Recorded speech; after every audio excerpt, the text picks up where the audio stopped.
Sometimes the deepest betrayal doesn't come with shouting, but with a smile, a toast, and a name that isn't yours. This is the story of a woman who poured her life savings, her sweat and her quiet hope into the family home only to be erased from it in front of everyone she ever tried to belong to. But as you'll soon see, dignity has a longer memory than deceit. If you've ever been overlooked, if you've ever stood in a room full of family and felt like a stranger, this story is for you. Make sure to subscribe to Reddit Family Tales, where we bring you real, raw stories about the moments that change everything. I remember the scent of lemon oil and pine when I first unlocked the front door. The sun cut through the dusty windows in thick stripes, and even though the house was quiet, dead quiet, I heard something stir inside me. This was supposed to be my beginning. I was 58. Not young, not old, just at a point where you know exactly what it costs to start over and you do it anyway. I had spent 36 years working as a high school librarian. I skipped vacations, ate leftovers, said no when I wanted to say yes, because I had a goal to buy back the house my grandparents built before the bank took it during the '08 collapse. And now it was mine again. I didn't tell anyone when I started looking. Not my mother, not my younger sister Marla, not even my cousin Ruth, who used to know everything first. I'd been left out of too many things in that family to think they'd be interested in mine. But the house, it was more than a roof to me. It was a heartbeat. Every board had memory. My grandfather's hand-carved mantle, the wallpaper my grandmother chose before her arthritis set in. I even found the old garden bed still stubbornly growing wild mint out back. I worked with a local contractor, quiet guy named Julio, who never asked too many questions but nodded when I said I didn't want it fancy. I just want it warm again, I said. He smiled and said, "Warm's the hardest thing, but worth it." By May, it was done. The night before the housewarming, I stood in the kitchen by myself and cried. I'm not ashamed of it. I had gone gray quietly, watched friends retire, seen exes remarry and die. And still I had managed this. On my own. I sent out the invitations late. Honestly, I wasn't even sure they'd come, but they did. All of them. My mother showed up in pearls, of course. Marla wore that floaty blouse that made her look like she lived in a catalog. Even my brother-in-law Stan came, which was odd since he'd barely spoken to me since the inheritance argument 10 years ago. The living room filled with the sound of glasses clinking, fake laughter, and everyone pretending this was normal. That I was normal. A quiet, late-blooming woman who'd finally done something worth celebrating. Then during the toast, my mother raised her glass. She's always had a generous spirit, she said. And now she's given Marla the most beautiful gift. The room fell into that hush you only hear at funerals or after someone says the wrong name at a wedding. I stared at her. What? Mom beamed oblivious or pretending to be. It's all in Marla's name, she said. Like she was talking about a centerpiece. Isn't that lovely? A family legacy preserved? I didn't feel my glass slip, I just heard it hit the hardwood. Softly. No one laughed, but no one stood up for me either. Marla looked at me with this sheepish little shrug like, oops, and whispered, "You said you wanted to share it?" I never said that. Never once, and in that moment, surrounded by people holding drinks in my living room under the antique chandelier I paid to rewire, I felt myself vanish. I was standing there, but it was like the deed had been signed with my erasure. And no one noticed I didn't speak. Not right away. I think that's what startled them most. Not anger, not tears, just silence. I walked to the sink, picked up a dish towel, and began wiping the wine from the floor. People stepped aside like I was staff. Marla started talking about some renovation plans she had for the upstairs guest room, her voice floating over the room like perfume. Sweet light, evasive. I heard Ruth whisper to someone. Wait, it's in Marla's name. Then nothing more. I stayed in the kitchen. Dishes clinked. Laughter resumed in bursts. My mother held court near the fireplace, retelling some old story about how clumsy I used to be as a child. How I once fell into the lilac bushes wearing my Sunday dress. They laughed. I kept wiping. The night unraveled slowly. No one asked me how I felt. No one offered to help clean up. They trickled out in twos and threes, coats and hand cheeks perfunctorily kissed. And by the time the door clicked shut behind the last guest, I was still standing in the same spot I didn't sleep that night. I sat at the kitchen table, the smell of rosemary and lemon from the half-eaten roast lingering in the air. The paperwork was on my laptop, the property tax receipt with my name on it, the wire transfers, the scanned mortgage documents, all mine and yet not. I remembered that day at the title office, how my mother insisted on coming, saying she wanted to see history come full circle. She sat beside me, humming, nodding politely, asking small-talk questions to the clerk. I didn't notice when she took the folder of original documents. Apparently, she'd made a few adjustments. The lawyer had been one of Marla's friends, someone I had foolishly trusted. It's all the same, they must have told each other. It stays in the family, but it wasn't the same. It wasn't just a name on a piece of paper. It was erasure of effort, of years of dignity. I left the table at dawn and stood barefoot on the front porch. A light mist clung to the grass, and the old elm tree in the yard stretched toward the pale sky. I wondered how my grandmother would have responded to this. She was always quiet like me, but she had a sharpness to her silence, a quiet refusal. And I remembered something. When I was 12, I broke a glass dish that had been in the family for generations. I cried, begged her not to tell Mom, but she just looked at me and said, "Things break. What matters is who cleans it up and who pretends it never happened." That day I cleaned it up, and now it was time to stop pretending. The next afternoon, I called my bank. They confirmed what I already suspected: my account had been used to pay the down payment, closing costs, and renovations. No joint ownership, no cosigner. Just wires to a trust account handled by family counsel. I asked for documentation. They emailed it within the hour. I stared at the PDF for a long time. My name on every dollar line, Marla's name on the title. And then I did something that surprised even me. I opened an envelope and wrote a note, just 2 sentences. "Since the house is hers, so are the bills. I'll be gone by Monday." I left it on the kitchen counter. And I packed one suitcase. My grandmother's patchwork quilt. A few books. The lemon tree cutting I'd been nursing since the spring. I called Julio and asked if he'd be willing to help me find a small rental, something near town. Nothing fancy. He didn't ask why. He just said, "I know a place." Cozy quiet. Before I left, I took one last look at the mantel. The one I'd refinished with my own hands, sanding it down after work every night for weeks. I ran my palm across it just once.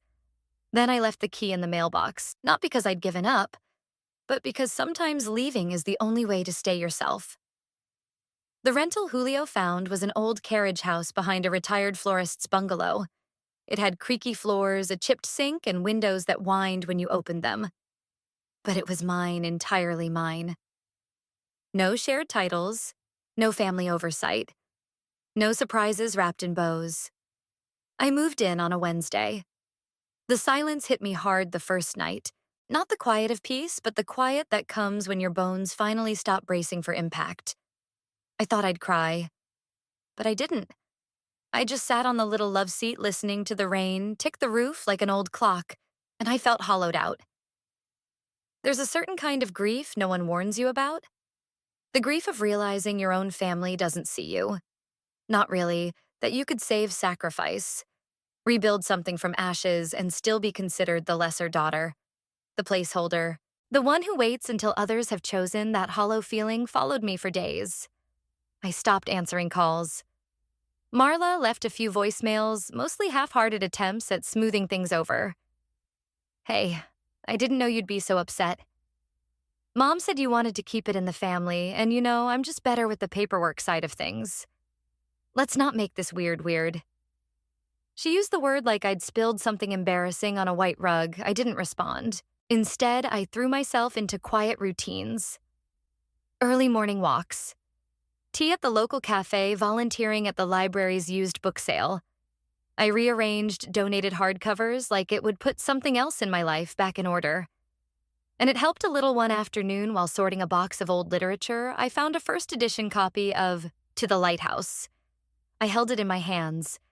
the paper brittle but alive, and I felt this slow return of something I thought I'd lost myself. My love for language, for solitude that wasn't lonely, for meaning between the lines, I brought it home, placed it beside the bed. That night, I reread a line I'd underlined decades ago in college. She felt this thing that she called life, and for the first time in weeks, I felt something stir. Still, the outside world hadn't forgotten Mom showed up 2 Saturdays later. Uninvited, unannounced. She stood on the stoop in beige slacks and a lavender sweater holding a pie like it could undo what she'd done. "Can I come in?" she asked. I stepped aside, not out of warmth, just curiosity. She looked around, taking in the small space, the thrifted lamp, the quilt on the armchair. "It's cozy," she said. Her voice clipped.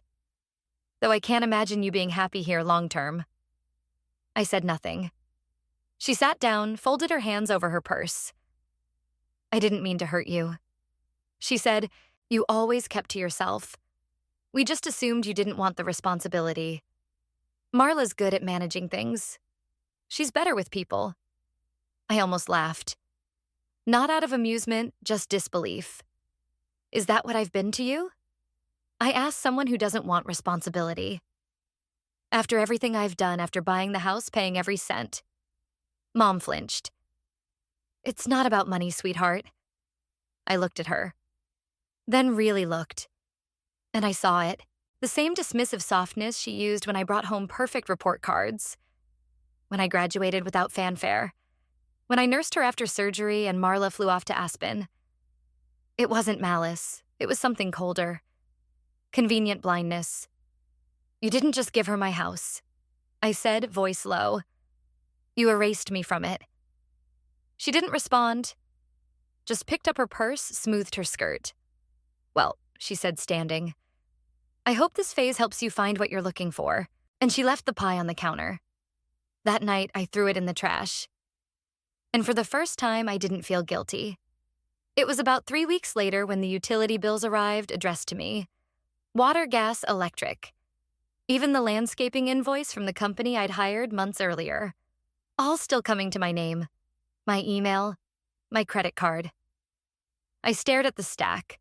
The betrayal creeping from legal to financial, like ink bleeding through paper. I sat down and called the electric company first. "Can you confirm the name on this account?" I asked, already knowing the answer. "Sure, ma'am," one moment. "Yes. Evelyn M. Thatcher. Me, not Marla, not the new legal owner of the property." I asked them to terminate the account. And I did the same for every other service, one by one. I don't know what reaction I expected. Maybe a storm of calls, a visit, even a fight. But for days, there was only silence. Until Tuesday. My phone buzzed with a message from Marla.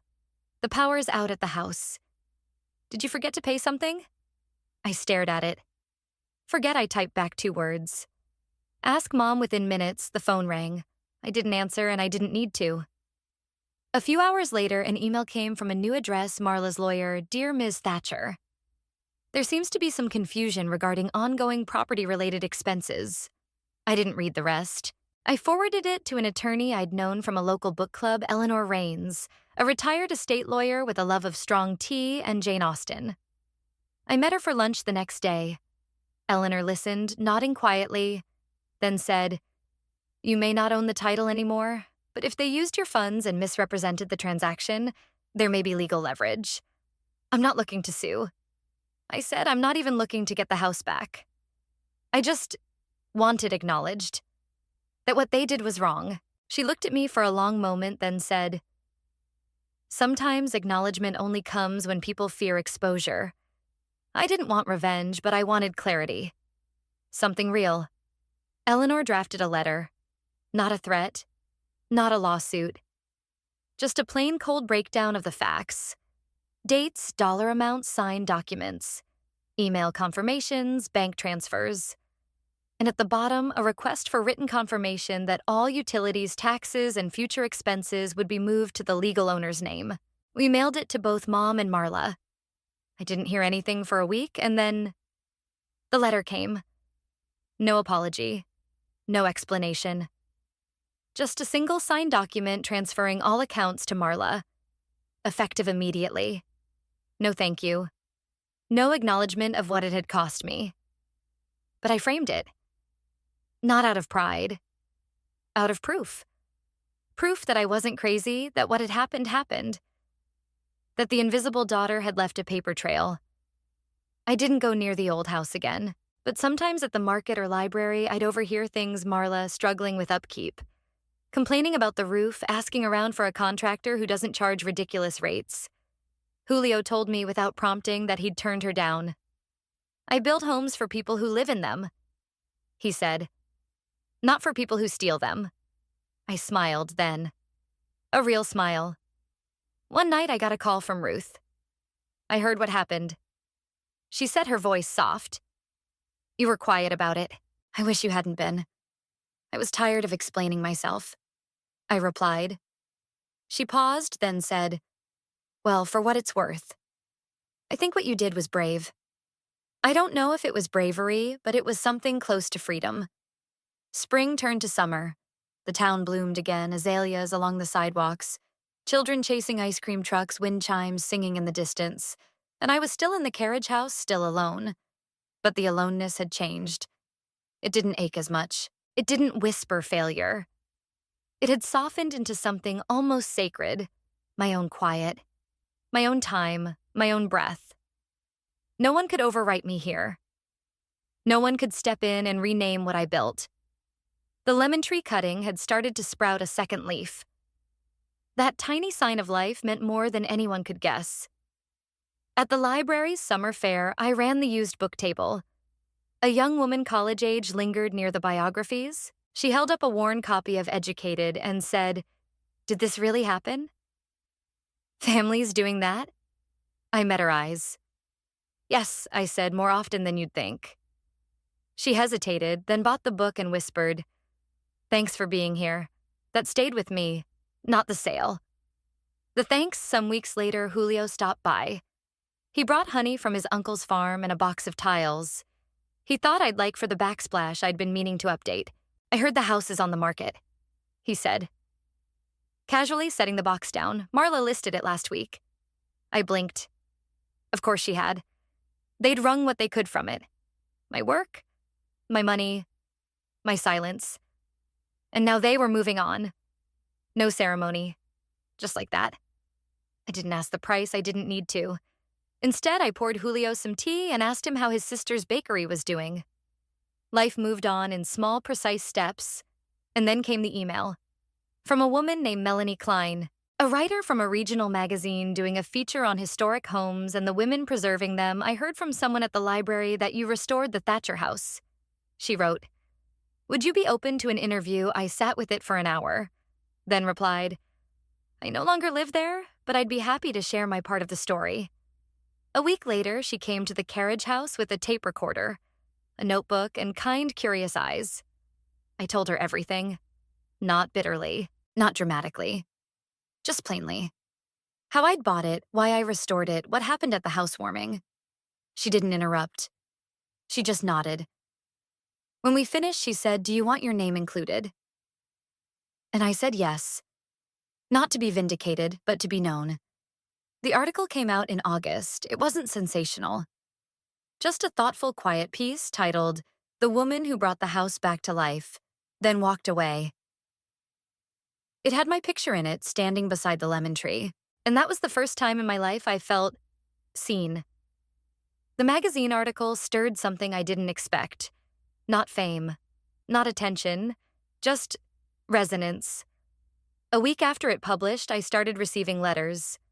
Not dozens, just a handful. But each one felt like a hand gently placed on my shoulder. A woman from Iowa wrote, my brother took credit for the home I helped rebuild after our parents died.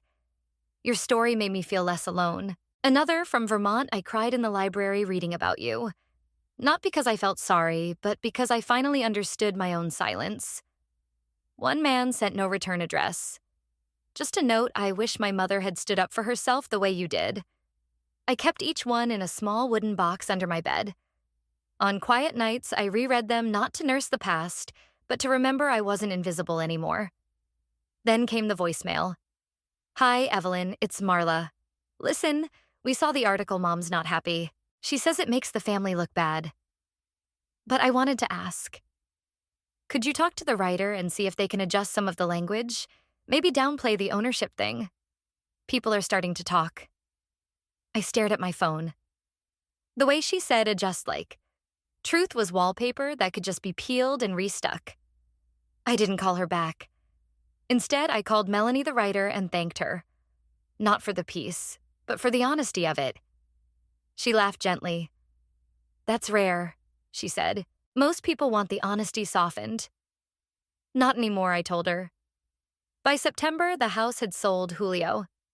Texted me a photo of the listing taken down from the front lawn. No sign of Marla or Mom at the closing. Just a new couple with young kids and bright eyes. They're planning to turn the garden into a community patch, he wrote. Said it felt like the kind of house that wanted to be loved out loud.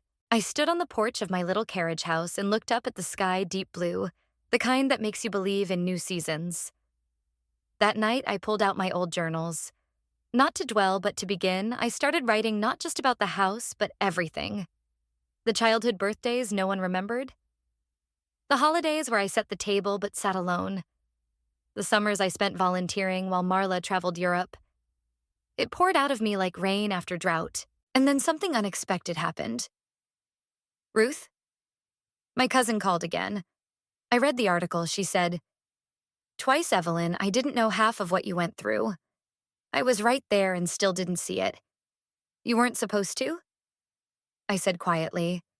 I was trained to disappear. There was a long pause. Do you want to come to my place for Thanksgiving this year? She asked. Just a few of us. No pressure. I didn't say yes. Not right away. But I didn't say no either. Thanksgiving came. I brought spiced pears and a bottle of red. Ruth met me at the door, her hug warm and firm. Inside, no one asked about the house. No one tiptoed around my name. They just passed the mashed potatoes and asked how my writing was going. And for the first time in decades, I didn't feel like a guest at someone else's life. I felt home winter settled in gently that year. The first snow fell on a Tuesday morning, powdering the shingles of the carriage house in silence. I sat by the window with my tea, watching the flakes dust the lemon tree pot outside, and I felt something I hadn't in a long, long time. Peace. Not the kind that comes from resolution, but the kind that arrives when you stop asking why and start simply being. The letters kept coming even into the cold months. Women mostly. A few men. All older. All carrying old stories in their ribs like splinters. Some of them were long typed with trembling fingers. Others were scribbled on note cards or napkins. A few came with pressed flowers or photographs of kitchens and porches long since sold. They thanked me not because I had done something brave, but because I had told it. As it was, no prettier than necessary. No neater than truth allowed. I started a small group at the library, just 6 chairs in a circle, a table of coffee and ginger cookies, and a sign taped to the door. Stories that were never heard. No one had to speak, but they always did. One woman, Marjorie, said her brother forged their father's will and no one believed her, not even her own children. A man named Walt shared that he nursed his mother for 5 years only to be cut out of her obituary. We didn't try to fix each other. We just bore witness. I thought about how much time I'd wasted trying to get my mother to notice me, to praise me, to simply see me. Now I understood some people choose blindness, not out of cruelty, but because truth would ruin the shape of their carefully folded lives. And I had unfolded mine. One snowy evening, I received a letter with handwriting. I recognized instantly. Marla Evelyn, I didn't expect your story to echo so loudly. I've been thinking a lot about what happened. I don't know if I deserve forgiveness, but I hope someday you'll think of me without anger. I hope you're well. Truly, Marla, there was no return address. I read it once, then again. And then I tucked it into the back of, to the lighthouse and left it there. Not to forget, but to let it stay a story, not a wound.